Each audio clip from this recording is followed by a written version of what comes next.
अब तेरे बिन एक पल ना बीते बाबा, अब तेरे बिन एक पल ना बीते बाबा।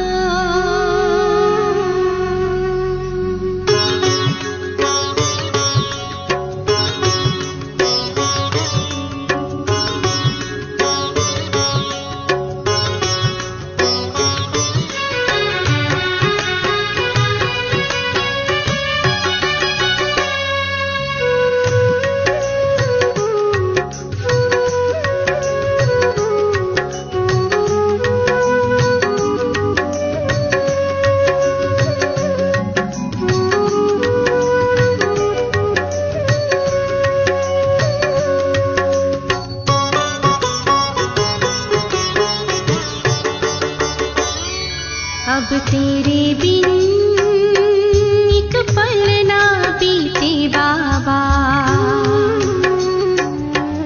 अब तेरे बिन एक पल ना बीते बाबा।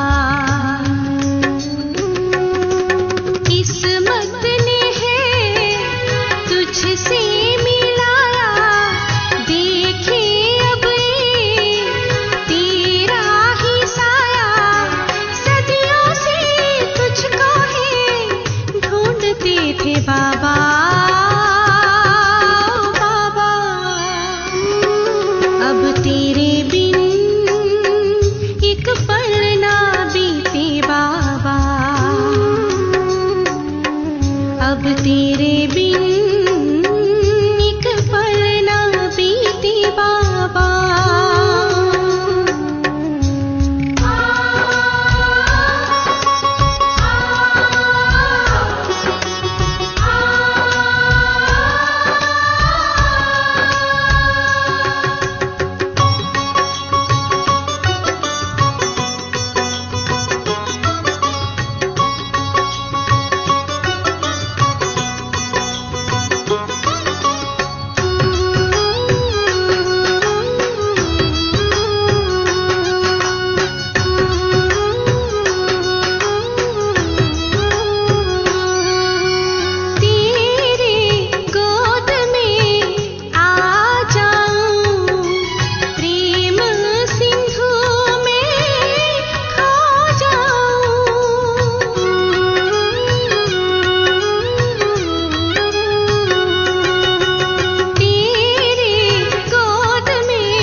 मुझसे मिलाया, देखे अब ये तेरा ही साया, सदियों से तुझको है ढूंढते थे बाबा,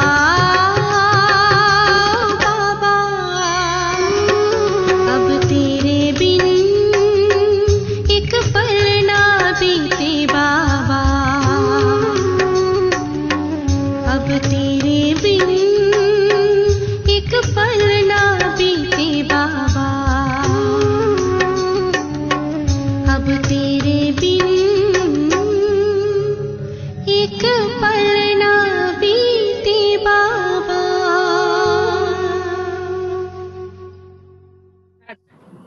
ओम शांति। आज का मुरली है 30/8/2021 का। शिव भगवान आवाज। मीठा बाबा बोले, मीठे बच्चे, तुम्हें अभी रूहानी कारोबार करनी है। रूह समझ कर कर्म करने से आत्मा निर्विकारी बनती जाती है। फिर आज बाबा प्रश्न पूछ रहे हैं, स्वर्ग का वर्षा लेने और स्वर्ग में ऊंच पद पाने का आधार क्या है?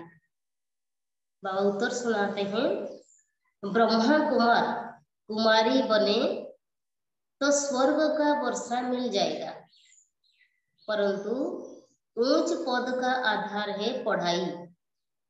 अगर बाप का बनकर अच्छी रीति पढ़ाई पढ़ते रहे, पूरा पवित्र बने तो राजाई पद मिलता है। कोई पूरा पढ़ते नहीं, कर्म बंधन है, पूरा पवित्र नहीं बने और शरीर छूट गया तो प्रजा में भी साधारण पद पा लेंगे। ओम शांति, ओम शांति। रूहानी बच्चों को रूहानी बाप समझा रहे हैं। यहाँ रूहानी कारोबार है, बाकी सारी दुनिया में जिस्मानी कारोबार है। वास्तव में कारोबार चलती है रूहों की। आत्मा ही इस शरीर द्वारा पड़ती है, चलती है, विकर्म करती है। इसलिए पतित आत्मा, पाप आत्मा कहा जाता है। आत्मा ही सब कुछ करती है। इस समय सब मनुष्य देहो अभिमानी में है। मैं आत्मा हूँ, समझने बदले समझते हैं मैं फलाना हूँ, यह व्यापार करता हूँ, यह फलाने कामी क्रोधी है, शरीर का ही नाम लेते हैं। इसको कहा जाता है देहो अभिमानी दुनिया, उतरती कला की दुनिया। सतयुग में ऐसे नहीं होता, वहां देही अभिमानी होते हैं। तुमको देही अभिमानी बनाया जाता है। बाबा ने आकर के हम बच्चों को देही अभिमानी बनाते हैं। अपने को आत्मा निश्चय करो। मैं आत्मा ये शरीर रूपी चोला धारण कर पाठ बजाती हूँ। वह एक्टर्स भी भिन्न भिन्न कपड़ा बदल कर पाठ बजाते हैं। दुनिया में जो एक्टर्स एक्ट्रेस सब पाठ करते हैं, सब भिन्न भिन्न कपड़ा बदल कर पाठ बजाते हैं। बाप कहते हैं तुम आत्माएं पहले शांति धाम में थी, तुम्हारा घर है शांति धाम। जैसे वो होद का नाटक होता है, यह फिर है बेहोद का नाटक। सभी आत्माएं परम धाम से आकर शरीर धारण कर पाठ बजाती है। आत्माओं का असूल घर है परम धाम। उन एक्टर्स का तो घर यहाँ ही होता है। सिर्फ ड्रेस बदल कर आकर पाठ बजाते हैं। तो बाप बड़ समझाते हैं तुम आत्माएं हो। बाप तो बच्चे बच्चे ही कहेंगे, सन्यासी बच्चे बच्चे नहीं कहेंगे। बाप कहते हैं मैं पतित पावन तुम सभी आत्माओं का बाप हूँ, जिसको तुम गॉड फादर कहते हो। गॉड फादर तो निराकार है, ब्रह्मा विष्णु शंकर को भी गॉडफादर नहीं कहेंगे। उनमें भी आत्मा है, परंतु उनको कहते हैं ब्रह्मा देवताए नमो, विष्णु देवताए नमो। देवताएं क्या करते हैं ये किसी को पता नहीं है। बाद में आकर समझाते हैं तुम कैसे ड्रामा प्लान अनुसार पाठ बजाते हो। दुनिया एक ही है, ऐसे नहीं कोई नीचे पाताल व ऊपर में दुनिया है। दुनिया एक ही है जिसको चक्कर फिरता रहता है। लोग तो कह देते हैं मून में प्लाट लेंगे, लोग तो कह देते हैं मून में प्लाट लेंगे। बाबा समझाते हैं बच्चे कितने इंसॉल्वेंट बन पड़े हैं, भारतवासियों के लिए ही कहते हैं तुम कितने साहूकार समझदार थे। इन लक्ष्मी नारायण का सारे विश्व पर राज्य था, जिसको कोई लूट न सके। वहां कोई पार्टीशन आदि नहीं होती। यहाँ तो कितनी पार्टीशन है, आपस में टुकड़े टुकड़े पर लड़ते रहते हैं। तुम सारे विश्व के मालिक थे, सारा आकाश पृथ्वी समुद्र सब तुम्हारा था, तुम उनके मालिक थे। अब तो टुकड़े हो गए हैं, ये किसी को पता नहीं है। भारत ही विश्व का मालिक था। बाप समझाते हैं आत्मा को जो पाठ मिला हुआ है वह कभी घिसता नहीं है, चलते ही रहता है। अभी तुम फिर से मनुष्य से देवता बन रहे हो, फिर 84 जन्म लेंगे। तुम्हारा पाठ चलता ही रहता है, कभी बंद नहीं होता है। कोई मुख्य आदि बातें नहीं। जितने अनेक गुरु अनेक शास्त्र उतनी अनेक मौतें होती है। मनुष्य में कितनी अशांति है, जहां भी जाओ कहेंगे मन को शांति कैसे मिले। यह देहोभिमान में आकर कहते हैं, बात समझाते हैं मन और बुद्धि यह है आत्मा के ऑर्गन्स, बाकी ये सब शरीर की इंद्रियां हैं। आत्मा कहती है मेरे मन को शांति कैसे मिले। वास्तव में यह कहना गलत है। तुम आत्मा हो, तुम्हारा स्वधर्म ही शांत है। तुम ऐसे कहो मुझे आत्मा को शांति कैसे मिलेगी, इसमें कर्म तो करना ही है। यह बातें बाप ही बैठ समझाते हैं। दुनिया में यह ज्ञान किसी को नहीं। वहां है भक्ति मार्ग, उनको ज्ञान का पता नहीं है। ज्ञान तो एक ही बाप देते हैं। बाबा खुद कहते हैं मैं कलप के संगम युग पर आता हूँ। कलयुग के अंत में सभी पतित है। यह है रावण राज्य। रावण को जलाते भी भारतवासी ही है।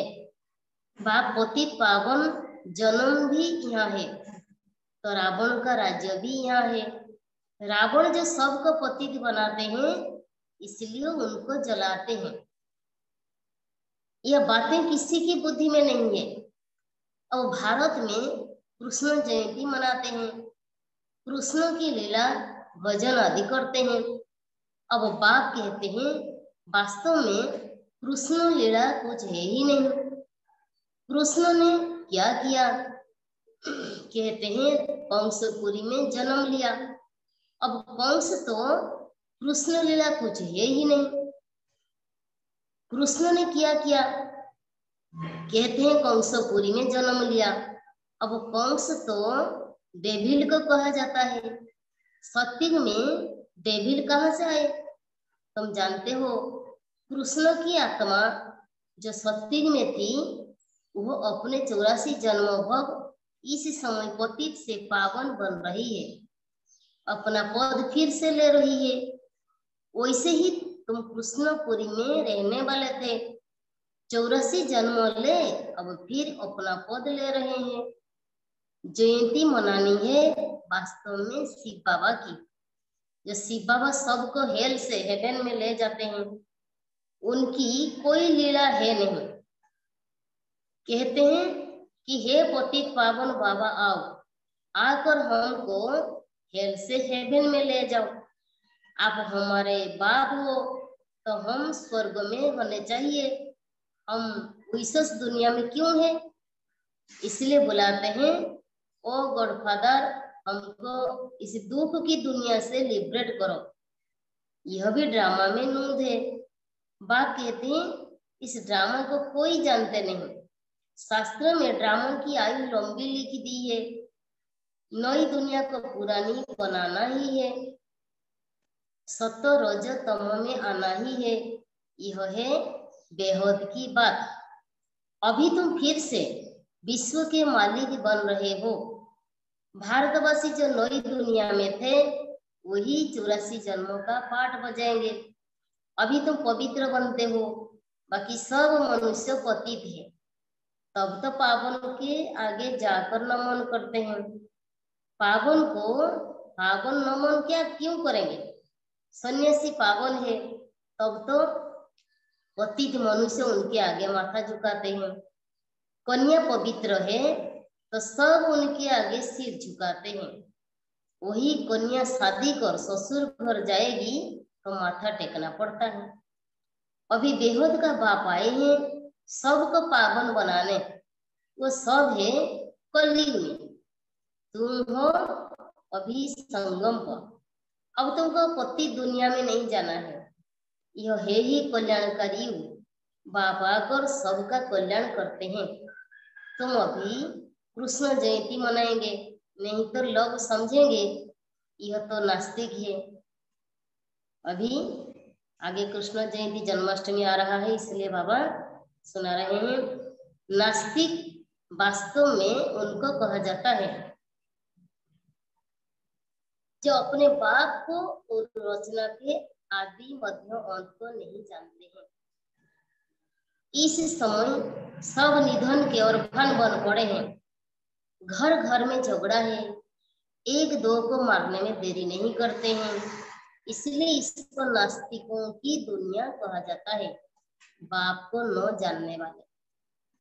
अभी जैसे समय चल रहा है उसी अनुसार बाबा मूल्य भी चला रहे हैं। तुम हो जानने वाले। अभी तुम समझते हो कि हम पत्थर बुद्धि थे, बाप हमको पारस बुद्धि बना रहे हैं। और कोई तकलीफ की बात नहीं।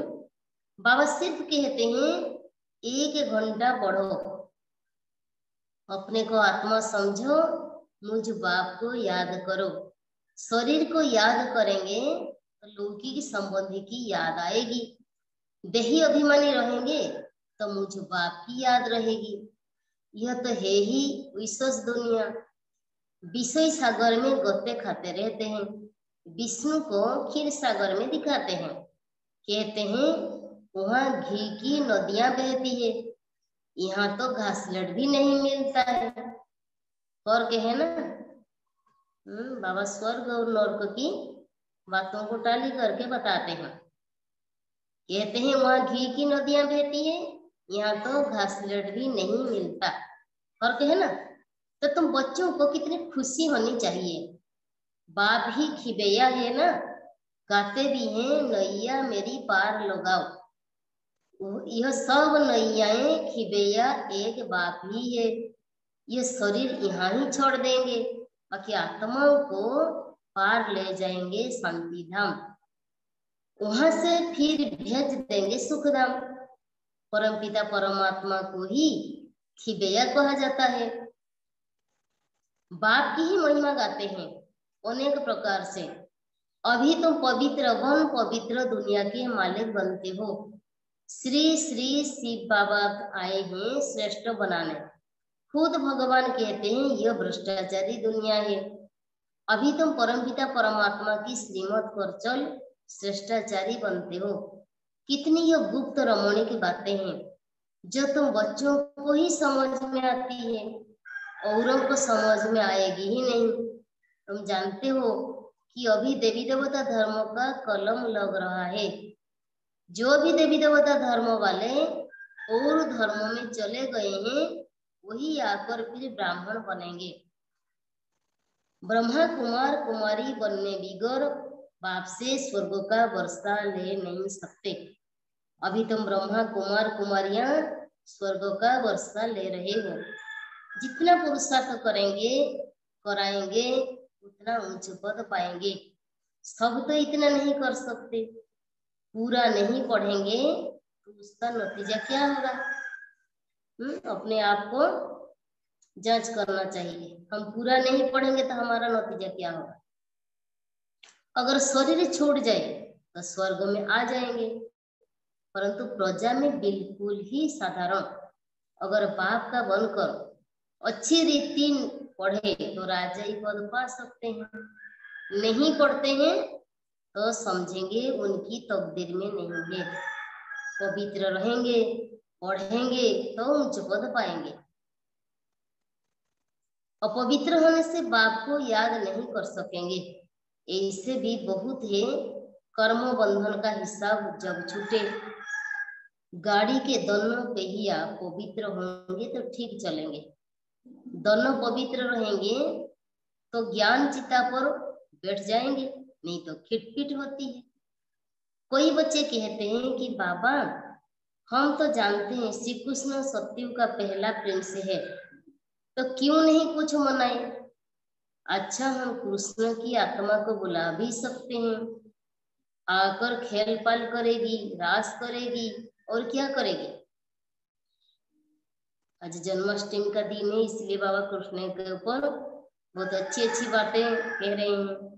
गप गपियां तो यहाँ ही होते हैं, वहां तो प्रिंस प्रिंसेस आपस में मिलते हैं तो रास करते हैं, सोने की मुरली बजाते हैं। ये सब खेल पाल तुम पिछाड़ी में देखेंगे, ये सब पाठ चलेंगे। शुरू में दिखाया गया, फिर तुम पुरुषार्थ में लग गए हो और फिर पिछाड़ी में साक्षात्कार होना शुरू होगा। कौन कौन किस पद को पाएंगे यह तुम जानते हो। बाप बेटे ये सब राज समझाते हैं। तुमसे पूछते हैं वेदों शास्त्रों को मानते हो? बोलो हाँ। हम क्यों नहीं मानते हैं? ये सब भक्ति मार्गों की सामग्री है, इनमें कोई ज्ञान नहीं है। ज्ञान देने वाले तो एक है। ज्ञान मिलता है तो भक्ति आपे ही छूट जाती है। तो मंदिर में भी जाएंगे, बुद्धि में रहेगा कि यह लक्ष्मी नारायण फिर अब नई दुनिया में राज्य करेंगे। बाप बच्चों को समझाते हैं दोनों तरफ तोड़ निभाना है। गृहस्थ व्यवहार में रहते पवित्र बनना है। श्रीमद कहती है पूरे पवित्र बनो, पूरा वैष्णव बनो और विष्णुपुरी का राज्य लो। अच्छा, मीठे मीठे सिकलिधे बच्चों प्रति माता पिता बाप दादा का याद प्यार और गुड मॉर्निंग। रूहानी बाप की रूहानी बच्चों को नमस्ते। हम सब रूहानी बच्चों की रूहानी बाप दादा को भी याद प्यार गुड मॉर्निंग, नमस्ते नमस्ते नमस्ते। फिर आज का धारणा के लिए मुख्य सार पॉइंट 1, योग द्वारा कर्म बंधन का हिसाब किताब चुक्त कर पावन बनना है। ज्ञान चिता पर बैठना है। पूरा पूरा वैष्णव अर्थात पवित्र बनना है। पॉइंट 2 है अपने शांत स्वधर्म में स्थित रहना है। सबको शांति धाम की याद दिलानी है। कभी भी अशांत नहीं होना है। ये आज के लिए बाबा हम बच्चों को दिव्य वरदान दे रहे हैं। नॉलेज द्वारा रावण के बहु रूपों को जानकर उसकी अट्रैक्शन से मुक्त रहने वाले हिम्मतवान भवो। नॉलेज द्वारा रावण के बहु रूपों को जानकर उसकी अट्रैक्शन से गुप्त रहने वाले हिम्मतवान भवो। विस्तार सुना रहे हैं बाबा। जो बच्चे नॉलेज द्वारा रावण के बहु रूपों को अच्छी तरह से जान गए हैं, उनके आगे वो नजदीक भी नहीं आ सकता। चाहे सोने का चाहे हीरे का रूप धारण करें, लेकिन उसकी अट्रैक्शन में नहीं आएंगे। ऐसी सच्ची सीताएं बन लकीर के अंदर रहने का लक्ष्य रखो। हिम्मतवान बनो। फिर यह रावण की बहु सेना वार करने के बजाय आपकी सहयोगी बन जाएगी।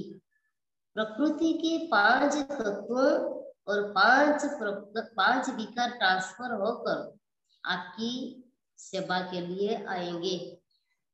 ये आज का स्लोगन है, सेवाओं में सफलता प्राप्त करना है तो निर्माण चित्त की विशेषता को धारण करो। सेवाओं में सफलता प्राप्त करना है तो निर्माण चित्त की विशेषताओं को धारण करो।